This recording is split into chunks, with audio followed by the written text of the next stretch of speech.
Vous aimez les roses? Vous aimez l'exotisme? Vous allez être servi? Nous sommes à Landevieille, au logis de la Roblinière, une demeure aux allures toscanes. Je vous invite à découvrir ces jardins en compagnie de Gaëtan Dallois, le propriétaire des lieux.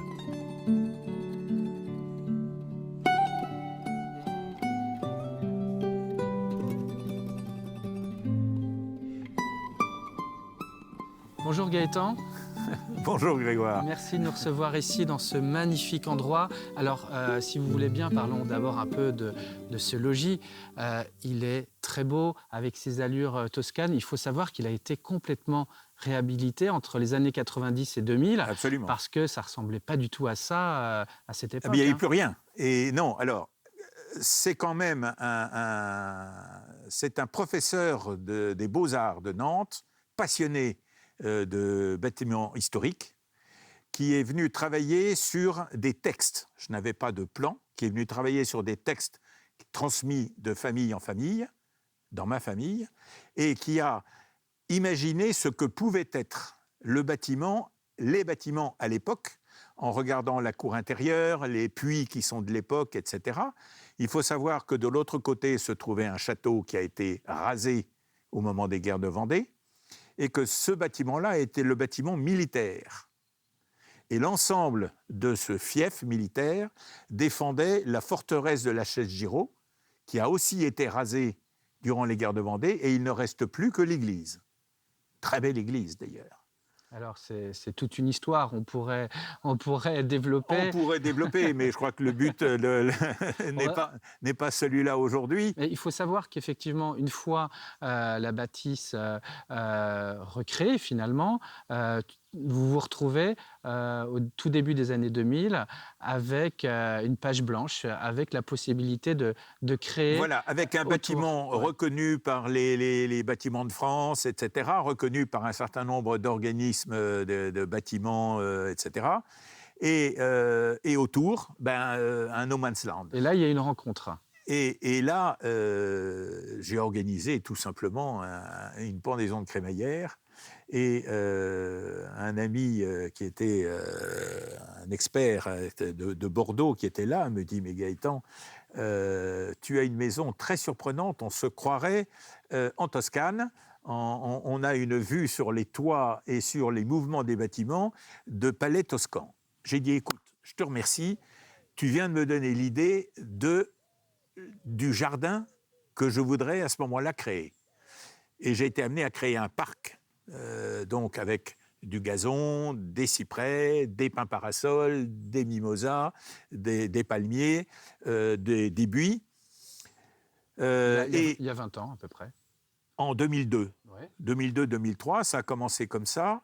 Et puis le département s'est déplacé et est venu voir avec des experts qui ont trouvé très amusant que j'ai imaginé ça alors qu'il existait déjà au Moyen-Âge, ils avaient des plans, des cadastres de jardins du Moyen-Âge et ils ont retrouvé les mêmes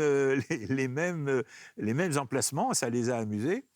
Et donc, ça a été reconnu par le département. Et puis ensuite, il y a 4 ans, 5 ans, c'est la région qui s'est intéressée à mes jardins. Et ils sont venus me voir en me disant « Mais monsieur Dallois, vous n'avez pas des jardins, vous avez un parc. Il y a de l'herbe partout, c'est très joli. Mais quelqu'un qui veut voir des jardins est intéressé par autre chose. Il veut, en se promenant, il veut voir des plantes, il veut voir des aménagements, il veut voir des points de vue, il veut voir des effets d'optique. Pas de la pelouse, de la pelouse, de la pelouse. »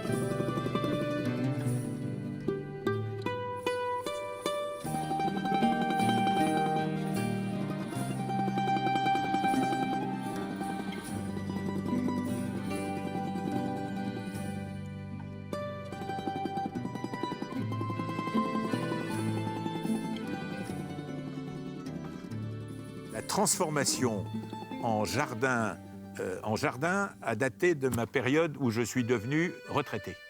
Et donc, ça m'a donné un timing beaucoup plus important et des capacités beaucoup plus importantes, alors qu'au départ, je n'étais pas un passionné de jardin. J'aime beaucoup la nature, mais quand je vois le travail réalisé depuis maintenant 4 ans, puisque tous les jardins ici que vous voyez ont 3 ans d'âge.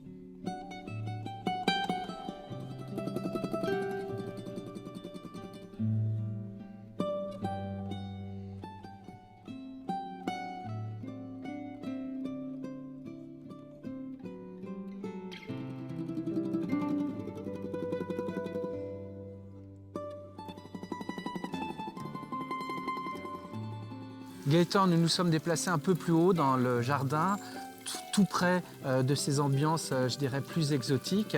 Oui. Alors, il y a 3 ans, ici, dans les jardins du logis de la Roblinière, vous remaniez les extérieurs, mais vraiment en profondeur. Hein. Ah, complètement. Pourquoi ? On a complètement remanié parce qu'on m'a fait remarquer qu'un parc, d'accord, mais des grandes étendues d'herbe, ça n'attire pas les gens.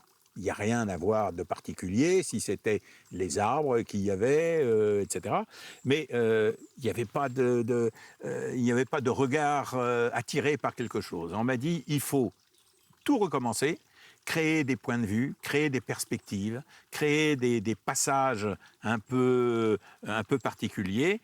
Et on a tout rasé et on a tout recommencé. Donc ce qu'on voit ici, hormis les grands végétaux, ça n'a que 3 ans. Ça n'a que 3 ans, absolument. Avec 2 thèmes principaux, Ben oui, on y arrive. les rosiers et le jardin exotique. C'était ce qui m'attirait a priori. Ok, les rosiers qui attirent d'ailleurs beaucoup les Français, je crois que c'est la plante plutôt préférée des Français. Ici, on va en découvrir beaucoup. Vous allez découvrir 500 plants différents de rosiers, 250 anglais et 250 français. C'est quoi la différence entre les Français et les Anglais ? L'anglais est beaucoup plus odorant, plus facile à travailler, il est très souple, alors que le rosier français a des tiges beaucoup plus dures. Et j'ai eu beaucoup plus de plaisir à voir évoluer les rosiers anglais que les rosiers français.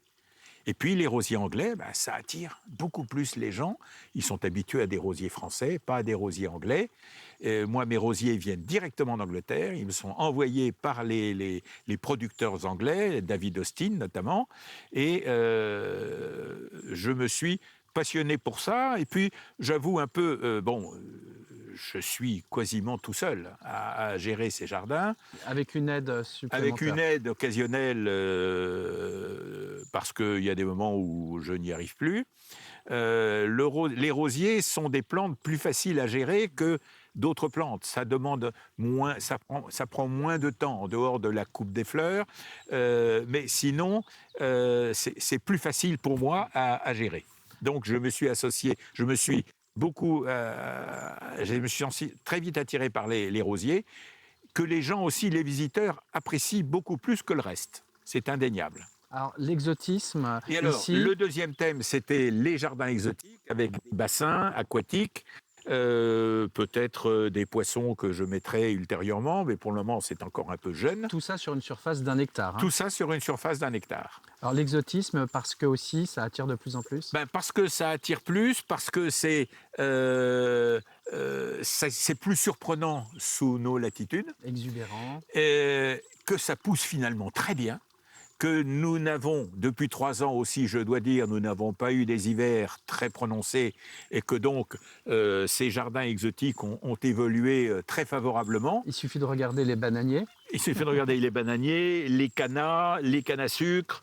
C'est des bananiers qui me donnent des bananes. Les cannes de Provence, oui. Les cannes de Provence. Donc l'ensemble, je trouve cette forme des jardins remarquable, mais dans la mesure où les hivers m'ont aidé, ces derniers hivers. Je ne sais pas ce qui va se passer si nous avions un hiver à -10. Là, ça poserait peut-être des problèmes. Bon, les jardins sont dans un endroit localisé, Comme étant assez proche de la des mer. Sables d'Olonne et de la mer. Bretignolles, surtout, à 7 km? Non, 3 km. 3 km. La mer est à 5 km, donc une protection naturelle, une région assez privilégiée sur un plan climatique. Ensoleillement aussi, oui. Et puis, ça m'a permis aussi, pour en terminer, de créer, donc j'ai ces 2 thèmes principaux, mais en réalité, ce que les visiteurs apprécient, c'est la disparité des thèmes que l'on retrouve dans ces jardins. On se promène sur 1 hectare, on passe d'un jardin à un autre, avec des sujets totalement différents que l'on ne s'attend pas à voir mélangés de cette façon. Et ça m'est répété depuis 1 ou 2 ans, et j'avoue que je suis très content de mon résultat. Alors, ces visiteurs qui vous font ces retours, ils viennent ici Alors, ils viennent facilement. Les jardins sont ouverts, hein. Les jardins sont ouverts tout l'été, et ils viennent ici, en général, soit dans le cadre de manifestations très particulières, soit une ouverture organisée par le ministère de la Culture ou par les jardins de Vendée ou les régions des Pays de Loire, soit des concerts que je donne aussi dans le cadre des jardins, soit des visites impromptues. Ils ont des catalogues, ils voient le jardin et ils viennent comme ça. Ils me demandent s'ils peuvent se promener. Et bon, je dis bien sûr avec grand plaisir. Et les retours, j'avoue, surtout cette année, les retours sont extrêmement plaisants et sont extrêmement motivants. Bon, écoute, merci Gaëtan pour ce résultat qui effectivement est quelque chose d'assez surprenant ici, pas loin de la côte vendéenne. Et puis j'espère que tout ça va pouvoir évoluer, que les hivers prochains ne seront pas trop rudes et que les plantes exotiques pourront rester debout. Voilà, ce petit voyage en pays toscan, au pays des roses et de l'exotisme touche à sa fin. Je vous dis à une prochaine fois pour un autre numéro.